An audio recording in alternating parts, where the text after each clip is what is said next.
आखिर नालंदा विश्वविद्यालय को बर्बाद किसने किया? क्या सच में बख्तियार खिलजी ने नालंदा की पूरी लाइब्रेरी को आग लगा दी थी और क्या सच में वो लाइब्रेरी आग में महीनों तक जलती रही, या फिर जो कहानी हम बचपन से सुनते आए हैं उसके पीछे का सच कुछ ज्यादा ही कॉम्प्लिकेटेड है। आज हम इसी कहानी के असली पर्दे खोलने वाले हैं। जब नालंदा सिर्फ एक जगह नहीं थी, ज्ञान की दुनिया थी। कहानी शुरू होती है आज के बिहार से। नालंदा कोई आज की मॉडर्न यूनिवर्सिटी जैसी नहीं थी। ये एक बहुत बड़ा महावीरा और लर्निंग सेंटर था, जहाँ रहने और पढ़ने का इंतजाम एक ही जगह होता था। सदियों तक स्कॉलर्स और स्टूडेंट आते रहे। चाइना से आए फेमस ट्रैवलर और बुद्धिस्ट स्कॉलर ज़ुआंगज़ोंग ने भी नालंदा में वक्त गुजारा। सोचो उस जमाने में जब प्लेन नहीं था और ना ही ट्रेन, तब लोग इतना लंबा और खतरनाक सफर सिर्फ इसलिए करते थे क्योंकि नालंदा में मिलने वाला ज्ञान दुनिया में बहुत खास माना जाता था। यहाँ सिर्फ बुद्धिस्ट टीचिंग्स नहीं पढ़ाई जाती थी, बल्कि लॉजिक, ग्रामर, मेडिसिन, फिलोसॉफी और एस्ट्रोनॉमी जैसे सब्जेक्ट पर पढ़ाई और डिस्कशन होता था। यानी नालंदा सिर्फ इमारतों का एक ग्रुप नहीं था, उस जमाने का एक इंटेलेक्चुअल पावर हाउस था। लेकिन हर बड़ी सल्तनत और हर बड़े इंस्टीट्यूशन की तरह नालंदा का भी वक्त बदलने वाला था,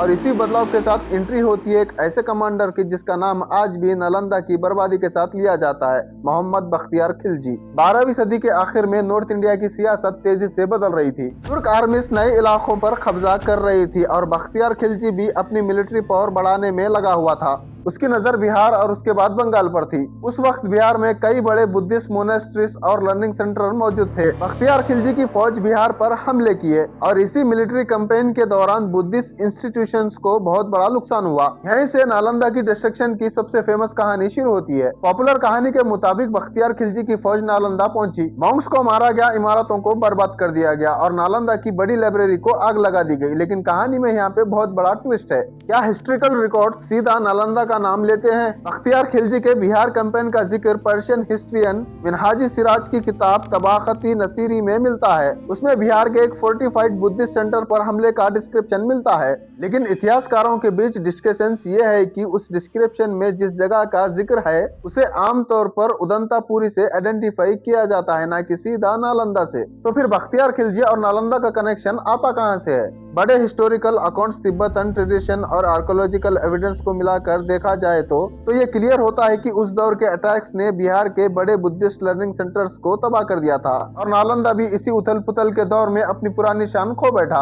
यानी ये कहना कि एक किताब में क्लियरली लिखा है बख्तियार खिलजी ने नालंदा गया और उसने लाइब्रेरी में आग लगा दी। हिस्ट्री को थोड़ा ज्यादा सिंपल बना देना होगा, जितनी है नहीं। लेकिन ये भी सच है कि बख्तियार के बिहार कैंपेन्स को नालंदा के फाइनल डिस्ट्रक्शन और कोलाप्स से स्ट्रांगली जोड़ा जाता है और इसी जगह हिस्ट्री और पॉपुलर कहानी एक दूसरे में मिक्स हो जाते हैं। लाइब्रेरी महीनों तक जलने वाली कहानी। अब आते हैं सबसे फेमस क्लेम पर। आपने भी सुना होगा नालंदा की लाइब्रेरी इतनी बड़ी थी कि वो 3 महीने तक आग में जलती रही। कहीं 3 महीने कहा जाता है, कहीं 6 महीने, कहीं ये भी कहा जाता है कि वहाँ पे लाखों या मिलियंस मैन्युस्क्रिप्ट थी। सुनने में ये कहानी बहुत पावरफुल लगती है, लेकिन प्रॉब्लम ये है कि इन एग्जैक्ट नंबर और लाइब्रेरी के महीनों तक जलने का क्लेम स्ट्रॉन्ग कॉन्टेम्पोररी हिस्टोरिकल प्रूफ मिलना मुश्किल है। इसका मतलब ये नहीं कि नालंदा में बड़ा मैन्युस्क्रिप्ट कलेक्शन नहीं था। नालंदा एक बहुत बड़ा लर्निंग सेंटर था, इसलिए यहाँ पे वैल्यूएबल टेक्स्ट और मैन्युस्क्रिप्ट का कलेक्शन होना बिल्कुल लॉजिकल है। लेकिन हिस्ट्री में एक रूल याद रखना जरूरी है, जो कहानी पावरफुल हो जरूरी नहीं उसका हर डिटेल्स डॉक्यूमेंट्स भी मौजूद हो। और नालंदा की कहानी में भी हमें फैक्ट्स और लेजेंड्स के बीच का डिफरेंस समझना होगा।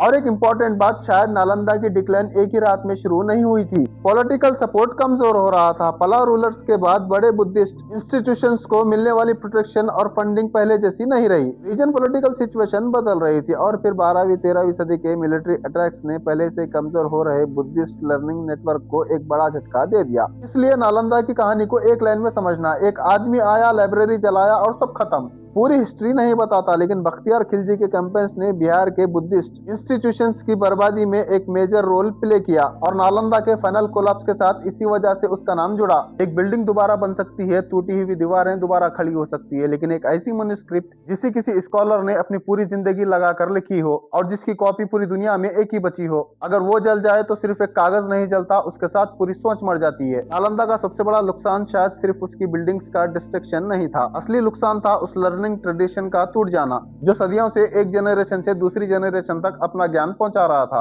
कुछ स्कॉलर्स दूसरी रीजन की तरफ चले गए। बुद्धिस्ट लर्निंग सेंटर का धीरे धीरे इंडिया से बाहर तिब्बत और एशिया के दूसरे हिस्सों में ज्यादा स्ट्रांग होता गया, और नालंदा जो कभी हजारों स्कॉलर्स की आवाजों से भरा रहता था, धीरे धीरे खंडरों में बदल गया। अगर सवाल हो नालंदा को किसने जलाया, तो मशहूर जवाब है बख्तियार खिलजी और उसके फौज ने। उसके बिहार कैंपेन्स ने बुद्धिस्ट लर्निंग सेंटर को भारी नुकसान पहुंचाया, और नालंदा के फाइनल डाउनफॉल से उसका नाम स्ट्रांगली जुड़ा हुआ है। लेकिन लाइब्रेरी के 3 महीने तक जलने का एग्जैक्ट मिलियंस ऑफ बुक होने या डिस्ट्रक्शन की हर पॉपुलर डिटेल्स को कंफर्म हिस्ट्री समझना सही नहीं होगा। और शायद नालंदा की सबसे पावरफुल लेसन भी यही है, एक सल्तनत को खत्म करने के लिए उसके फौज को हराना पड़ता है, लेकिन एक सिविलाइजेशन को अगर कमजोर करना हो तो उसके ज्ञान पर वार करना काफी होता है। आज नालंदा की दीवारें खामोश खड़ी है, लेकिन उनकी खामोशी एक सवाल पूछती है, उस आग में सिर्फ एक लाइब्रेरी जली थी या फिर इंसानियत का वो ज्ञान जिसका जवाब हम आज भी ढूंढ रहे हैं। आपका क्या मानना है इस कहानी पे कमेंट करके जरूर बताना। और हाँ, वीडियो बनाने में बहुत मेहनत लगती है यार, चैनल को सब्सक्राइब, वीडियो को लाइक जरूर कर देना। चलिए मिलते हैं अगली वीडियो में, तब तक के लिए